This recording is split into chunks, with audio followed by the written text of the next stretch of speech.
আজকে গাইবান্ধায় আমাদের শেষ দিন, মানে আগামীকালকে আমরা চলে যাব আর কি। তো এবার অনেক দিন থাকা হলো গাইবান্ধায়। সকালবেলা ঘুম থেকে উঠে এই যে বাইরে বের হইছি হাঁটতে। সকালেও কিন্তু আজকে কি বৃষ্টি ছিল, তো বৃষ্টি থামার পর আমরা বের হই হাঁটার জন্য। তো এই যে মেইন রোডে চলে আসছি, তারপর আশেপাশে একটু মানে প্রতিদিন আমরা যেভাবে হাঁটি আর কি, ঠিক সেভাবেই হেঁটে তারপর হচ্ছে বাসায় চলে আসলাম। আসার পর তো নাস্তা রেডি, এখানে আম, তারপর হচ্ছে গাইবান্ধায় আমরা যতদিন থাকি ততদিন কিন্তু মিষ্টি একদিন দুদিন পরপরই গাইবান্ধা থেকে নিয়ে আসি মিষ্টি, তারপর হচ্ছে রুটি, আলু ভাজি, আর সবশেষে ছিল হচ্ছে গাইবান্ধার বিখ্যাত যে রসমঞ্জুরি, সেই রসমঞ্জুরিটা। সকালের নাস্তা শেষ করে তারপর হচ্ছে আমরা বাবাকে নিয়ে একটু হাঁটতে বের হই। মানে ও বাসায় থাকতেই চায় না, শুধু বাইরে খেলাধুলা নিয়ে ব্যস্ত থাকে। আসলে শহরের বাচ্চারা তো বদ্ধ থাকতে থাকতে খেলার মাঠ পায় না, তারপর হচ্ছে স্কুল টু বাসা, মানে একটা নিয়মের মধ্যে থাকে। হুজুরের কাছে পড়ে, তারপর স্কুলের পড়াশোনা থাকে, স্কুল থেকে এসে আবার একটু রেস্ট নিয়ে, মানে প্রতিদিনেই কিন্তু শহরের বাচ্চারা একটা নিয়মের মধ্যে থাকে। বাট গ্রামে আসলে তো আর সেটা হয় না। গ্রামে তো একদম উন্মুক্ত জায়গায় হাঁটতেছে, ঘুরতেছে, মানে ও বাসায় থাকতেই চায় না, সারাক্ষণ বাইরে শুধু খেলাধুলা নিয়ে ব্যস্ত। তো ওকে একটু খেলাধুলা করিয়ে তারপর হচ্ছে সবজি বাগানে আসলাম। এই যে বড় আম্মা রান্নাবান্না করবে, ধনিয়া পাতা লাগবে, তো আমরা সবাই মিলে সবজি বাগানের মধ্যে ঢুকলাম, ধনিয়া পাতা তুলতেছি। আর সবজি বাগানে আসলে কোনো কিছুই নাই, শুধুমাত্র কুমড়া গাছ আর হচ্ছে আরও কি যেন ধনিয়া পাতা আর টুকটাক কি যেন গাছ লাগিয়ে রাখছে। আসলে এত বড় জায়গা, বাট এখানে সবজি লাগানোর মতো কেউ নেই। আমার আম্মা অসুস্থ, তারপর আর অন্য কেউই আসলে লাগায় না, লাগিয়ে রাখলেই কিন্তু হয়।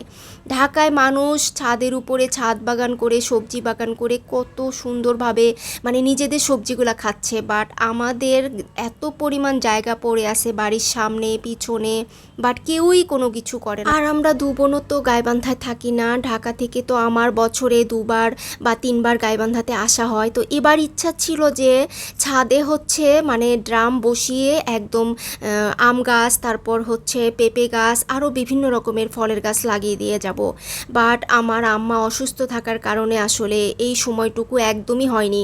নার্সারিতে যাওয়া, ড্রাম কেনা, মানে এই টাইমগুলো আসলে করতে পারিনি। সারাটা সময় কিন্তু মানে বাড়িতেই ছিলাম। তো যাই হোক, এরপরে দুপুরবেলার খাওয়া দাওয়া। আর দুপুরবেলা ছিল হচ্ছে গরুর মাংস, খাসির মাংস, আর অনেক আইটেমের ভর্তা, তারপর হচ্ছে শাক ভাজি। আর এই সব ভর্তাগুলা হচ্ছে আমার ছোট দাদু বুঝি, মানে আমার দাদারা তো হচ্ছে 3 ভাই, 3 ভাইয়ের হচ্ছে ছোট, মানে 3 দাদুই হচ্ছে মারা গেছে। তো আমার শুধুমাত্র ছোট দাদুর ওয়াইফ বেঁচে আছে, একটা মাত্র দাদু বুঝি, উনিই শুধু বেঁচে আছে। তো ওই দাদু বুঝি আমাদেরকে সব ভর্তা আইটেম করে পাঠিয়ে দিছে বাসায়। বলতেছে যে তোরা মাংস খেতে খেতে একদম বোর হয়ে গেছিস, আজকে আমি তোদেরকে ভর্তা খাওয়াবো। এই জন্য সব ভর্তা আইটেম একদম হচ্ছে জমি থেকে শাক উঠাইছে, আর কুরবানির মাংস ছিল। মানে এত পরিমাণ ভর্তা আইটেম করছে, আমি আসলে নামও আমার ঠিক মনে নাই। একদম কাঁঠালের বিচি ভর্তা থেকে শুরু করে কালো জিরা ভর্তা, শুটকি ভর্তা, তারপর হচ্ছে তিল ভর্তা, মানে আরও কি যেন ভর্তা ঠিক মনেও করতে পারতেছি না। তো অনেক আইটেমের ভর্তা দিয়ে আসলে অনেক মজা করে দুপুরবেলা খাওয়া দাওয়া করছি, করে তারপর হচ্ছে একটু রেস্ট নিয়ে নিছি আমরা সবাই মিলে। এরপর বিকালবেলা রাইস মিলের সামনে চলে আসি, এখানে বসে আড্ডা দেওয়ার জন্য। তো গ্রামের অনেক ছোট ভাই ব্রাদার ছিল এখানে, আমার বোন আছে, বাবা আছে, বাবাও তো খেলাধুলা করতেছে। ওর তো আসলে খেলা ছাড়া আর কোনো কথাই নাই। তো ওকে খেলতে দিয়ে তারপর হচ্ছে আমরা এখানে বসে বসে সবাই মিলে গল্প করতেছিলাম।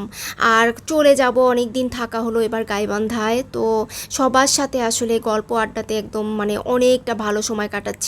আর সবাইকে বলতেছিলাম যে ঢাকা গেলে তোরা আসিস বাসায় বেড়াতে, এসবই আর কি।